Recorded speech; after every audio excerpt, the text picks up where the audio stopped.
welcome to the Alchemy of Alignment. This podcast is all about people and purpose. And I'm Susie Sanders, your host. And before we dive in, I wanted to express my gratitude to you for being here and letting us fill your ears and your eyes and your hearts and minds with our conversation today. I am so happy that I have got a wonderful guest again with me today in the form of Sam Sayer, who is a bit of a business hero of mine. And he's an all-round excellent being. And I'm not going to over-egg it because I know Sam is also immensely humble and I don't want to make you too uncomfortable at this point in the conversation. Sam, thank you for giving your focus and wisdom to share with us today. Thanks for inviting me. No, it's a pleasure. Well, I'm going to ask you if you're comfortable just to tell our audience listening today a little bit more about what you do, because I know you will do it justice. Cool. So I suppose I'm a kind of chronic creative, I guess. I'm kind of I'm trying to be an ex-people pleaser, but where must I go with this? I just love creating and producing and doing. To my detriment sometimes. I kind of never stop. But fundamentally, I kind of channel that through predominantly creative. Originally starting in brand and graphic design, moving into web design, but doing illustration, animation, all sorts really. Very keen with music as well. Again, I just like kind of creating something from nothing, something from thin air. So I've been running Detype since 2012. So what, in our 11th year now. Started just me, classic sort of, back bedroom style. Currently there's 8 of us, with a real mix of different people and different vibes. And I think vibes is the key there, because you've got to be vibey to be in this business, I think. So yeah, that's kind of me and what I do in a nutshell, I guess. Sam, the chronic creative. I love that. Thank you so much. And I had the privilege of knowing you in recent years, and I think one of the things that's always struck me about you is not only the all-round excellent human being, but the doing and the creating, and you're so good at what you do, but you've got the business brain there as well, and that's really important. And that was learned the hard way. Definitely. I think I don't know if it's a bit naff to say a chronic creative. I'm just always on the go. I'm 100 miles an hour, which I'm learning to curb my speed limits a little bit. But I think it all comes down to just I think partly trying, I've always wanted to be, I was the youngest of 4. So I wanted to I had to shout louder. I had to, dance around to be noticed. I had to sort of prove myself in that way. But ultimately I just like, helping people fundamentally. And yeah, nothing brings me more joy than sort of having created something that other people can share and enjoy too. Oh, absolutely. And what I know we are both open books, and I'm excited to where our conversation is going to go today. But when I first said to you, hey, Sam, do you want to come and have a chat about purpose? What was your initial reaction? Honestly now. I couldn't wait to get on the podcast with you. I'll just give a little bit of backstory as well. When I first met you and Paul at a network meeting, I was like, okay, I don't need their services, but I've got to work with these guys. I've got to, we've got to do it. And we did, and here we are, and we still are. Purpose, that's something I've really, really battled with, I think, is I've done stuff with purpose, but not knowing what the purpose is. And I think that may be a common thread for many people, creative or otherwise. I suppose, purpose. I always want to leave a legacy of some kind, but I didn't know what. And you can't just say, right, I'm going to be the best so-and-so and blah, blah. Legacies come after you, right? That's the trail you lead. But yeah, I suppose my purpose is to bring sort of like a joy, I suppose, to other people in creativity. What does that mean? I don't know, really. It's that legacy thing. I want to have created something that has a long-lasting effect. A website doesn't last forever. Brands can last forever, which is, I think, why what sort of steered me in this direction. I think a lot of it hangs over from my grandfather was a very but very accomplished designer, designing the C-type, D-type, and E-type Jaguars. And that left, you know, a kind of global impression. And that's not something you can sort of set out to achieve, right? That's a phenomenal thing in itself. And I suppose I was kind of impressed by that. I was like, wow, you know, what an amazing thing to have left behind. What can I do for this world? So yeah, I've been really through the motions with this. I mean, when you start out, it's for fun. You know, I was always doodling on school books and getting told off for that. I used to just sort of create silly pictures. I had very early versions. Well, before I didn't have Photoshop. What was it called? It's something on the. I think it's like a bit like Paint on the PC, I guess. I sort of get a photo and import it and mess around with it. I made my brother look 80 years old and stuff like that because it was, you know, anything to raise a laugh, I guess. But then I kind of got drawn into the musical world, DJing initially, and then making music. But ultimately, you know, sooner or later you got to make money, right? And it's kind of like, right, okay. So, which is going to support me, which financially, you know, because guess what? That's a necessary evil. So yeah, I went through a lot of motions of that. I was quite successful in the early days freelancing, so that was good, very empowering for me. But yeah, I kind of drifted a bit. I set some sort of small goals. Yeah, I want to get a nice car, and, you know, blah blah blah. But they're a bit meaningless, right? They're kind of, you know, they're kind of products of your career, or hopefully will be products of your career anyway. And yeah, I suppose when I got into my 30s, I drifted a little bit, got a bit stale perhaps. I thought, well, what am I doing it for? And I was recommended to read The E-Myth, which is a brilliant book. I was always shied away from being a business person. I'm like, but that's just boring people doing business. No, I'm a creative. I do these things. I think that's a bit naff looking back. But yeah, I mean, obviously you do have to do the business side of it, you know, the stress and the turmoil and the challenges, that is the business, right? And I think to kind of progress from your technician mindset, if you've read the E-Myth, you've got to do that journey as well. I think reading the E-Myth, the first time I read it, I was like, wow, this is where do we even start with this? I'm not writing loads of processes. This is crazy. I know what I'm doing. Of course, we've got a team. You need those processes. So guess what I've been doing the last few years. I think there's 4 stages in the E-Myth. And the first time I read it, I was like, wow, like this is overwhelming. I can't do this. Then I read it last year. I was like, oh, bloody hell, I've done stage 1, 2, and 3 already. Cool. 4. All right. The why. Oh man, like, yeah, what is the why? So that really set me, I think, last year in, right, well, I need to figure this out somehow, or at least have a bit of a direction. Last year was really challenging. There's a big economic downturn, particularly in marketing. Marketing feels the pinch before anyone else. So, you know, even if there's a sniff of economic downturn, it's like, right, cut the marketing off. We don't need that. Top tip, guys, you need to be working hard on that because everyone else is cutting it, right? Yeah. So I went through a real sort of journey. It's like, well, you know, what's it all about? You know, I'd built a team to make some really tough decisions. You know, do I wind it up? Do I keep going? I was like, oh, I built this thing. I can't, I'm not letting it die. And in the last couple of years, I've been involved in a local charity, which I think has given me a real good steer of things. I'll just tell you a little bit about that, if that's all right. So I had quite an intense personal journey. I lost my brother to suicide a few years ago, which is weirdly, as tragic as it was a good release for him and us. Ultimately, he'd been depressed for a long, long time. You know, people who've been through it themselves may relate to that, and it's not something people talk about, perhaps.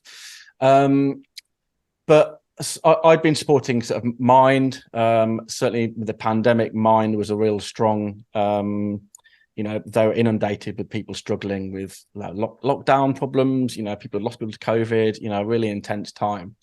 But I was also very conscious of doing something locally. I've lived in Northamptonshire for 15 years now, 15, 16, something like that.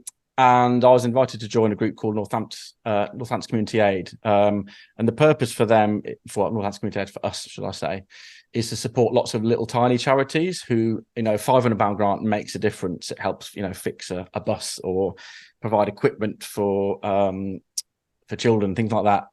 I got more and more involved in that as a trustee, which is really, really good at helping develop that. So it's fundamentally business owners coming together to get other business owners on board to support these small charities. And that's been a real good journey, I think, going through that. Actually firsthand seeing the difference. All charities, well, most charities are good. I'll always donate wherever I can if people are doing something.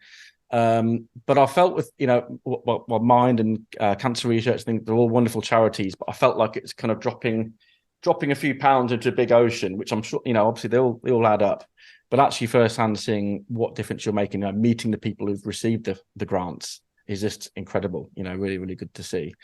And that kind of really got me on that, being useful journey. And I think while I don't really think any of my values properly align with Arnold Schwarzenegger, his documentary, I watched that a couple of months ago, and he's had a really, really interesting thing. And his mantra is be useful. And in fact, he's got a book coming out on that. And that really struck a chord with me. I wanted to help people and do something worthwhile, not worthy necessarily, but worthwhile. And I think, how can you be useful? And it's really made me think about everything I do now. Is it gonna help someone? Obviously, you've got to do stuff for yourself as well. You've got to satisfy your own needs. But I think that approach of what's the wider benefit going to be? That's really helped align my purpose, I think, in terms of whether I create a brand that lasts that stands the test of time or not. If I've helped someone out of a dark place or helped them inspire them on their journey, well, that's the legacy, right? That's the thing. Oh, I mean, I'm just gonna say you are amazing. There was just hearing all of that. There was so much. I mean, we'll drop some links in because there was some really great references there in many ways. But be useful. That's such a great question to kind of ask yourself. And I know that the joy that I have listening and getting involved with these conversations, because the common themes are emerging for me in some ways. Yeah. But it's a journey, isn't it? That purpose, that alignment. And thank you so much for your openness. The legacy, there's so much there. It's all a journey, and it's the balance is coming up, isn't it? In terms of absolutely, yeah. Balancing it, doing the things for you, the money, the creating, the passion, all of those things coming together. And I think sometimes the outputs, if we're to carry that, be useful, that's quite intangible sometimes, isn't it? Because I don't think we really ever truly understand sometimes the depth of our impact. Absolutely. Do you agree? Yeah, and I think that be useful statement. It's so simple and so obvious, and I think the best things are right. It's it's broad enough to apply to almost anything, but specific enough that it's got to be a benefit, right?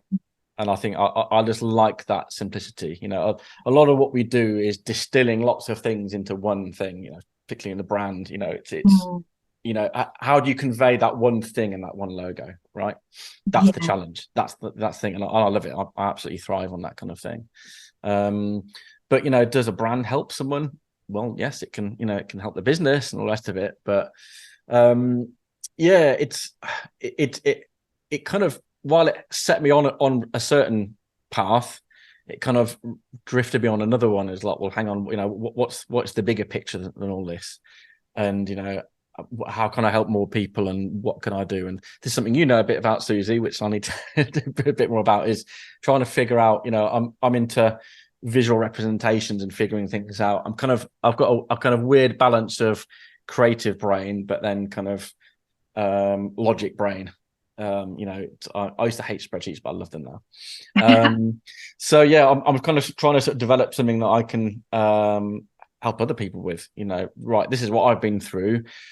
It's horrible, and a lot of people will go through this, and almost you have to go through this. I mean, no one should have to go through a hard time, but I think sometimes you've got to hit a dip to find the uptick from there.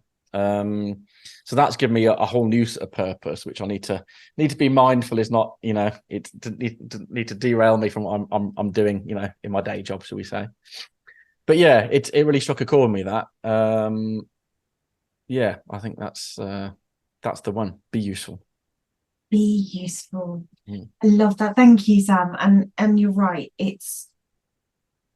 I'm all about the rawness and the realness. And I think particularly in the world that we live in, it's all this glossy social media stuff, right? Everyone's like, yeah, tips and you know what? This type, like LinkedIn, I've been on it for years. I've dipped in and out. I was like, do I have to do this? I suppose I better.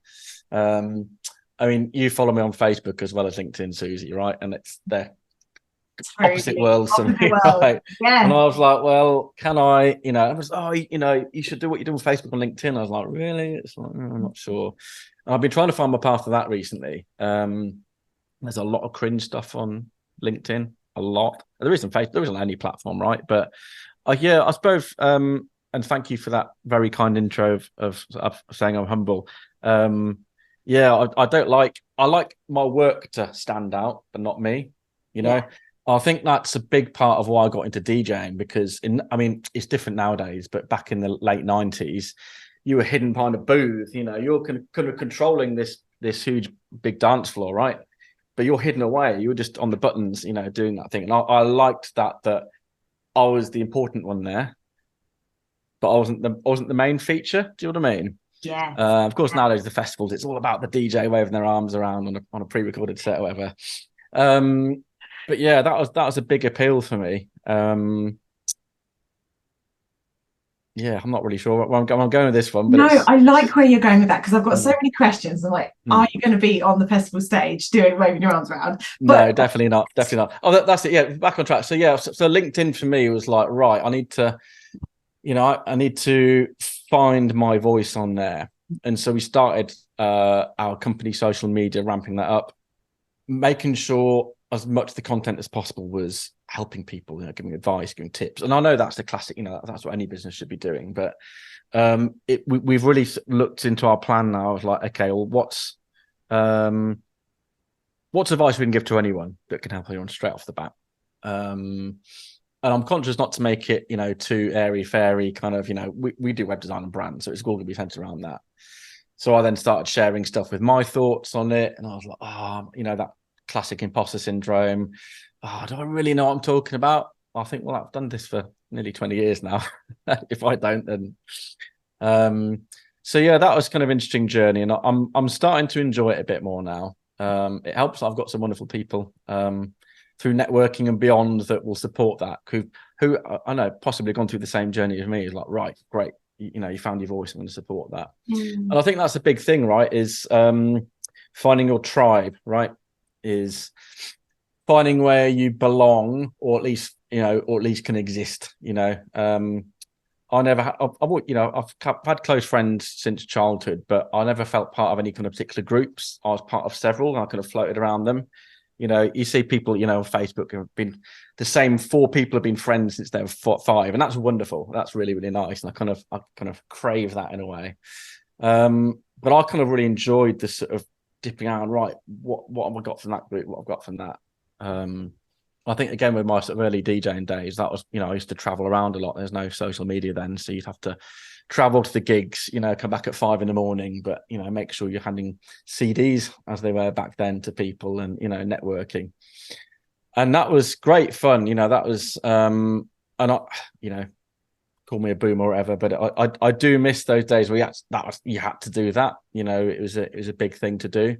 And actually recently seeing my son do something very similar. He's into Volvos, classic cars. And he took me to a car show last year, classic cars, they're 80s and 90s cars. I'm like, wow, I'm definitely getting old now. So he's into Volvos. He's got a Volvo 940. It's his pride and joy. And before he passed his test, I went to a car meetup with him in Stratford-upon-Avon.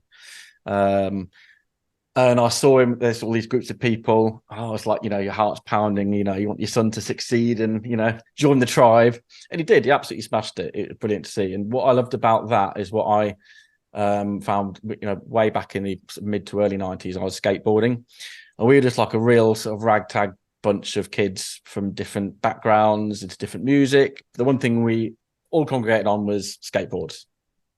I still follow skateboard, yes. I don't skate anymore. I've still got a skateboard. But I just love that melting pot of lots of different, different ages, all different walks of life. The one common thing, we meet up every weekend, skate in the same spots. And, I think that's a really important thing to do, is, praise your individuality, but you need to, it's nice to feel part of something too, right? Oh, absolutely. And you're a joy. Your self-awareness and your openness is amazing to hear. And you're right. I mean, I seem to remember you have, well, you're dropping so much wisdom here today anyway, but that, don't stop marketing, and that I'm going to put my neck on the line and say, I do not believe there's not many brilliant business people that I haven't met that haven't battled with that, putting yourself out there, finding your voice, finding your place thing. I think it's a really common thing in my experience, and it's a really, really valid, difficult thing as well. I think there's a lot of ways that you can easily let that dictate those fears and those definitely not having. I had to be really careful not to over-identify with you too much. Then I've always been like a skirt around the edge kind of girl. I've always had got on well with everyone, and I think, but not sometimes felt truly at home. And I think my business has definitely helped me find my voice in that way. I think I found I have to attach it to things. I've not had the courage yet to really be out there with my own, not that what I do put out is not my own voice, or not what I think, but I remember seeing, Gary V, when he sort of was first blew up, and I was like, God, who's this guy? Then I realized, I'm actually jealous that this guy can just, he doesn't give a shit. Can we swear? He does. Well, you did, so I'm here for that. And he does talk a lot of sense, and it's not rocket science. Sorry, Gary V, if you're listening, but it's just like, again, it's very real. Absolutely. Like earlier, that's those simplistic things. It's not rocket science, and it's really interesting, isn't it? Because I do just want to quickly reference back as well, because I know I love your LinkedIn content. I'm not just saying that because you're here, but equally your emailers as well. You have such great contributors and such great ideas and things that do drive a lot of value. So I'll make sure we put a link in, because if you're not getting those emails and that content, you should. But I think it's really interesting, isn't it, how you said there about attaching things, because I know this conversation is not about me, but I know I have had a bit of attachment issues as my business has grown in various different ways, and how that relates to, I'm interested in your perspective, how that relates to the brand, but equally, as I mean, E-Myth's a great book. I've read it about 4 times. But as your business continues to grow and evolve, the purpose does, the whys do, the process. There's so many different moving parts, isn't there? And I've lost the point of what I was going to go to. It was going to be something really profound, Sam, but it's gone. It's drifted from my mind. But sorry. I think just to riff off that, I read a great book years ago called Great Artists Steal. And it's true, because almost nothing is truly original these days. It kind of can't be, right? Yeah. And it's okay to riff off something, and it's okay to be influenced, as long as you're clear on your references, or it's done ethically. Sure. And why not ride off the coattails of others if you're supporting them, or do you know what I mean? I think it's ripping off is one thing, but actually vibing off someone and going on following their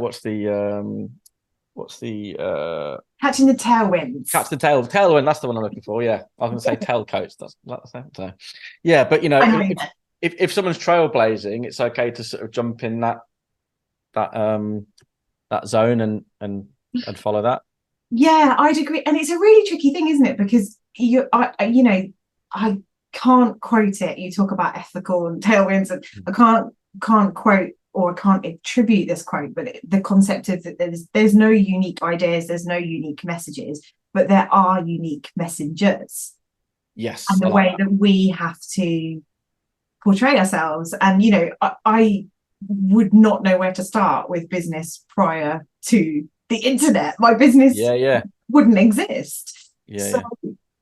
I think whilst we have limitless potential possibilities, but then there's also all these challenges of kind of like, I know when I first started, I'm very, very heavy on LinkedIn, but when I first started, I was like, oh, I feel like I can't read the room here. I'm just kind of putting my messages out there, don't know how it's landing.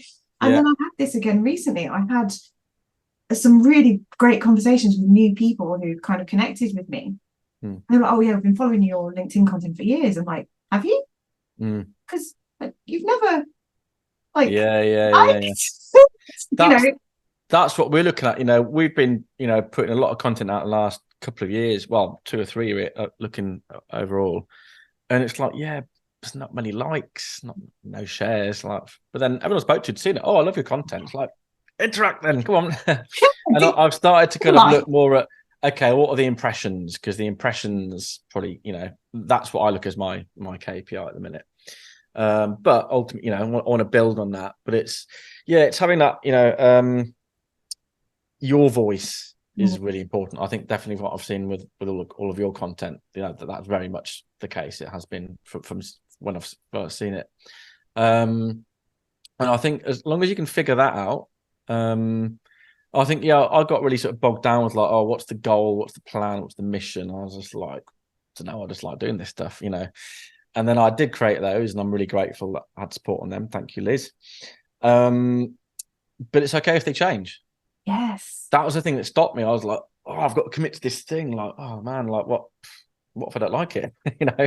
It's okay to change it.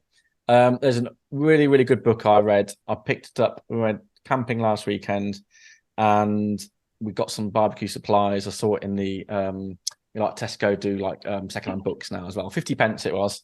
It's called Who Moved My Cheese? I've not. This is on my shelf. I've heard. Right. I've got about this. about 50 business books on my shelf that I'm probably never going to read. Right. I'm like, oh yeah, that's cool. I like the title of that. I'll buy that. Get through the first page, and that's it. This one, it's so small. I read it in an hour. It's a kind of universal message. It's a timeless message, and it's fundamentally read it. I advocate that you read it, but it's that change is the one constant thing. Yeah. So, you can actively look for change, or you can notice change. I think this is where I am. I'm noticing change and like, right, okay, rather than being, I think it's Hem who didn't do anything. There's 4 characters who all do different things. So, yeah, I think it's kind of, it's okay to change. Well, things are going to change. So, whatever, tough shit is going to happen. Like with whole AI stuff at the minute, I'm doing lots of things like that are amusing people that aren't necessarily useful at the minute. I've created a children's book with Mid-Journey and stuff like that. So I've been playing around with understanding what it's capable of and what it can do. Not really used it in a work context yet. I think, maybe I have. I've done some sort of basic copy, like outline copy for it. But yeah, when I first, my friend showed me that end of last year, and I was like, oh my God, like this is it, we're finished. And it's like, no, have a play, like have a go. Because it's like anything, it's a tool. You've got to understand how to use it. And I think like they say, it's not AI won't take your job, someone using AI will, and it's true. So, get involved in that. And I think what I got from that was initial sort of fear of like, oh my God, what's this? To actually, this is really fun. And it's like, right now, how can I apply it? And I'm working on that. I think I've got an idea. Oh, but, I'm sure you have. You've got all the ideas, but I mean, again, so much insight there. It's a bit of a running joke. My Amazon book list is ridiculous because every time I speak to someone, they're like, "Oh, have you read this?" I'm like, "Ooh, that sounds good." Yeah. And one of the trainers when I was doing my coach training, because I was getting like, oh, I've got so many books I need to read, and it's like actually the value is the books you want to read, as opposed, that's just, if not just as valuable, if not more valuable than the books that you've read, because that shows. And I was like, I like that. Nice. Yeah, I like that. I'm taking that. I need to actually put them in a list, not just buy them. Yeah. I need to have them in my list because I've spent a fortune on these books. Some of which are really good. Atomic Habits, I think, is really good for me. I'm definitely a shiny object person. Me too. There's about 50 million things I want to do, and it's just like, okay, and I've got to then bring it back to: is it useful? Who's it useful for? Is it going to make money? Because we all need to make money. But it's kind of, I've got to be ruthless on these now. And then, you've got to have these things that just bring joy to you, right? That are fun. Yeah. And I always felt really, I think as many business owners or many people do, you feel guilt for doing something for you, right? It's, I think, oh, I've not done that thing, but actually it's 7 p.m. and I need to do something I want to do. Is that okay? Absolutely. So, yeah. Serve you as well, because you are the lifeblood of your business, aren't you? So Absolutely. All in oh, the balance. All in the balance, eh? I'm a shiny object kind of girl too, and I knew, I've been genuinely so excited about chatting with you because I knew that we would go ping, ping, ping, here, there, and everywhere, and it's just, and I'm gonna have to try and bring us back in now because I promised myself that these episodes would be meaty yet slick. My brain's quicker than my mouth. Sam, honestly, there's been some amazing insights shared here, and I think the one thing that stood out for me, and we are, just to remind myself, these are really exploratory, useful conversations about purpose, and the one thing I'm taking with me today is that concept that be useful. Is it useful? I think that's what I'm going to carry with me today. Thank you, Arnie. Thank you, Mr. Schwarzenegger. And we will drop all of these references that you've made to share. And that's, again, one of the things I've always admired about you, your ability to articulate and to bring all these things together and make it make sense is just remarkable. So before I express my gratitude to everyone in this conversation, Sam, what's the best way for people to connect with you? LinkedIn. It's my mission to really smash LinkedIn. So look, go to LinkedIn. Everything should be on there that you can divert to from there. So amazing. Sam, thank you for taking this journey with me and sharing your insights. And for those listening, for you listening, thank you for giving up your time and energy to absorb this conversation. I hope you've enjoyed it as much as I have. And I will catch you again very soon on the Alchemy of Alignment. Thank you so much for being here, Sam. Thank you. Cheers. Thanks.